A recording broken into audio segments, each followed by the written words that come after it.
नमस्कार दोस्तों। तो स्वागत है आपका इजी टू लर्न में।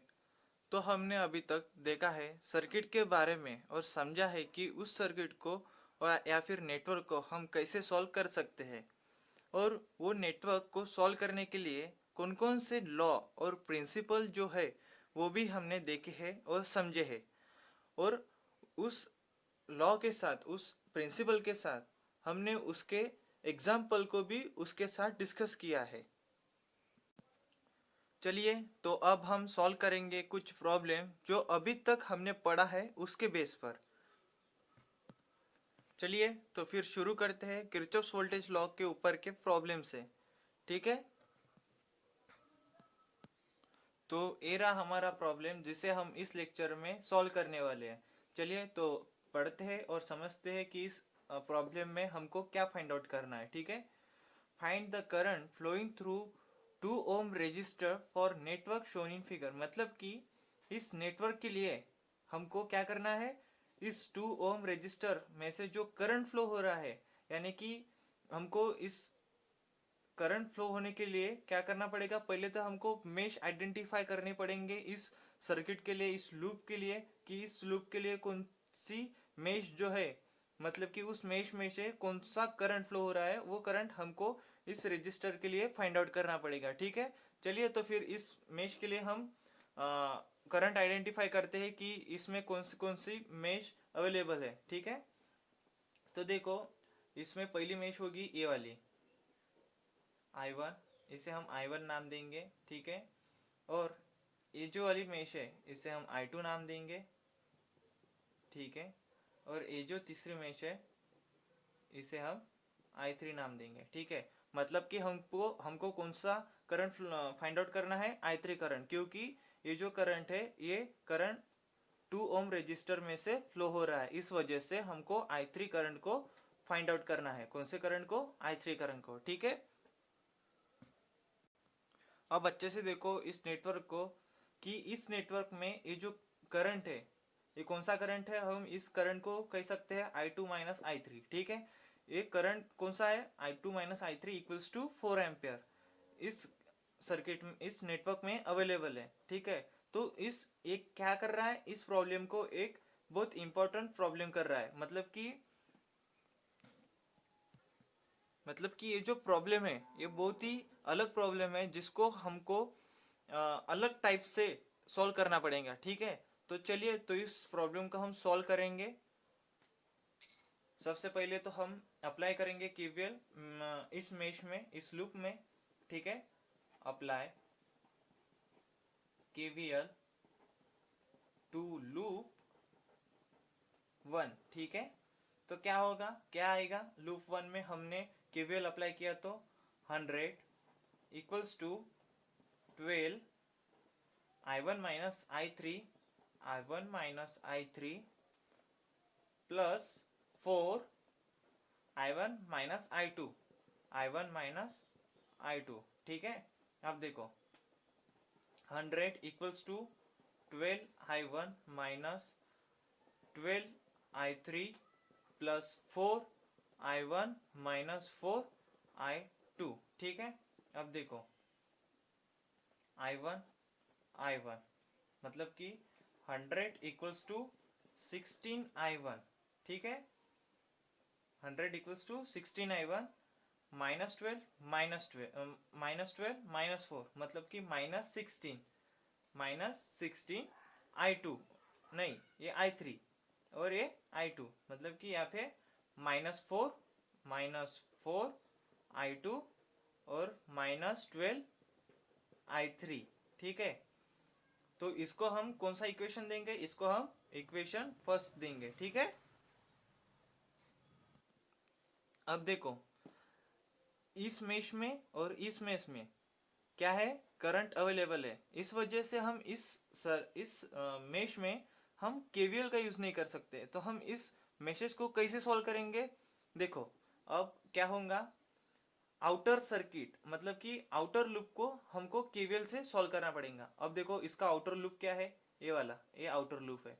ठीक है, तो इसमें कौन कौन से एलिमेंट कनेक्टेड है, ये 2 ओम रजिस्टर, ये 8 ओम रजिस्टर और ये 100 वोल्ट वोल्टेज। ठीक है, तो ये यहाँ पे कनेक्टेड है। तो देखो अब हम क्या लिखेंगे यहाँ पे, applying KVL to outer loop, apply KVL to outer loop, क्या होगा फिर 100 equals to 2i3 plus 8i2, ठीक है, यही होगा ना। अब देखो इसको हम स्टैंडर्ड में लिखेंगे, स्टैंडर्ड फॉर्म में लिखेंगे, क्या होगा फिर 100 equals to 8i2 plus 2i3, तो इसको हम सेकंड इक्वेशन देंगे, ठीक है, इसको हम सेकंड इक्वेशन देंगे, ठीक है। जैसे कि हमने आगे देखा था, आगे पहले देखा था, इससे पहले देखा था कि ये जो 4 ओम रेजिस्टर, ये जो 4 एम्पियर करंट है वो कौन से मेशेस में डिवाइड हो रहा है, वो मेश 2 और 3 में। तो इसको हम कैसे लिख सकते हैं, देखो इसको हम ऐसे भी लिख सकते हैं ना, कैसे 4 ampere equals to i2 minus i3, ठीक है। तो इसको हम कौन सा इक्वेशन देंगे, तीसरा इक्वेशन देंगे, ठीक है। अब हमको क्या करना है, इक्वेशन 1, 2 और 3 इसको मैट्रिक्स फॉर्म में लिखना है और हमको i3 को फाइंड आउट करना है, ठीक है। चलिए तो फिर उसको सॉल्व करते हैं। यहाँ पे हम हमारे 3 इक्वेशन जो हमने फाइंड आउट किए थे वो लिख लेते हैं पहले, ठीक है। इक्वेशन 1 था 100 equals to 16i1 minus 4i2 minus 12i3, ये था इक्वेशन 1। इक्वेशन 2 था 100 equals to 8i2 plus 2i3, ये था सेकेंड इक्वेशन। और हमारा फोर्थ इक्वेशन था 4 ampere equals to i2 minus i3, ये था हमारा थर्ड इक्वेशन, ठीक है। तो इसको हम मैट्रिक्स फॉर्म में लिखेंगे अब, ठीक है। Equation writing equation 1, 2 and 3 in matrix form.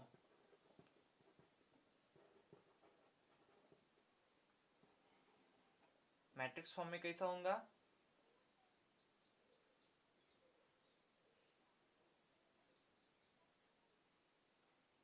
देखो 16 माइनस 4 माइनस 12, 8 नहीं 0, 8 2 0 1 माइनस 1, ठीक है। यहाँ पे क्या होगा i1 i2 और i3 इक्वल्स टू में 100 100 और 4, ठीक है। जैसे कि हमने आगे के लेक्चर में देखा था, अगर हमको कौन से भी करंट को मतलब समझो हमको i1 i2 और i3 करंट फाइंड आउट करना है, तो i1 i2 के लिए कौन सा फॉर्मूला होगा उसको फाइंड करने के लिए, i1 equals to del 1 by del, i2 equals to del 2 by del, और i3 equals to del 3 by del. तो हमको कौन सा करंट फाइंड आउट करना है, हमको i3 करंट फाइंड करना है, ठीक है। तो इस करंट फाइंड करने के लिए हमको क्या पता होना चाहिए, डेल 3 और डेल, और डेल जो है वो हमारे पास है, मतलब कि डिटर्मिनेंट, ये जो डिटर्मिनेंट है उसे हम डेल कहेंगे, ठीक है। डेल क्या है, तो फिर 16 माइनस 4 माइनस 12 0 8 2 0 1 और माइनस 4। इसे हम मैट्रिक्स मेथड से भी सोल्व कर सकते हैं या फिर हम कैलसी से भी सोल्व कर सकते हैं, ठीक है। तो अगर हमको टाइम सेव करना है इस इक्वेशन को सॉल्व करने के लिए, इस मैट्रिक्स फॉर्म को सॉल्व करने के लिए, तो हम कैलसी का यूज करेंगे, ठीक है। तो कैलसी में हम कैसे सॉल्व करेंगे इस इक्वेशन को, देखो यहाँ पे मोड 6 मैटे 3:3 का कॉलम लेंगे जैसे कि यहाँ पर अवेलेबल है, और वहाँ पे हम हमारे नंबर्स एंटर करेंगे। देखो 16 इक्वल्स टू -4 -12 0 8 2 0 1 और -1। ठीक है, हमने यहाँ पे एंटर कर लिया हमारे पूरे नंबर। हम एक बार इक्वल्स टू को दबाएंगे, हो गया। फिर उसके बाद एसी की बटन दबाएंगे, उसके बाद शिफ्ट 4, फिर यहाँ पे देखो 7 नंबर पे डिटर्मिनेंट आएगा, वो 7 नंबर दबाओ। उसके बाद शिफ्ट 4 वापस उसमें से मैटे को चूज करो, यानी कि 3, और ब्रैकेट को क्लोज करके इक्वल्स टू दबा दो। देखो 160 आया।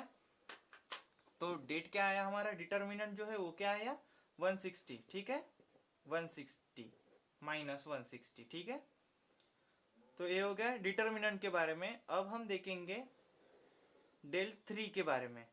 डेल 3 क्या होगा फिर, डेल 3 इक्वल्स टू ये जो है, ये जो हमारे कॉन्स्टेंट्स है वो क्या होंगे, वो यहाँ पे शिफ्ट हो जाएंगे। ठीक है, डेल 3 के लिए देखो तो फिर यहाँ पे 16 -4 100 0 8 100 0 1 और 4। ठीक है, तो अब देखो डेल 3 कितना आएगा फिर, वैसे ही हम कैल्सियम में सॉल्व करेंगे डेल 3 को भी।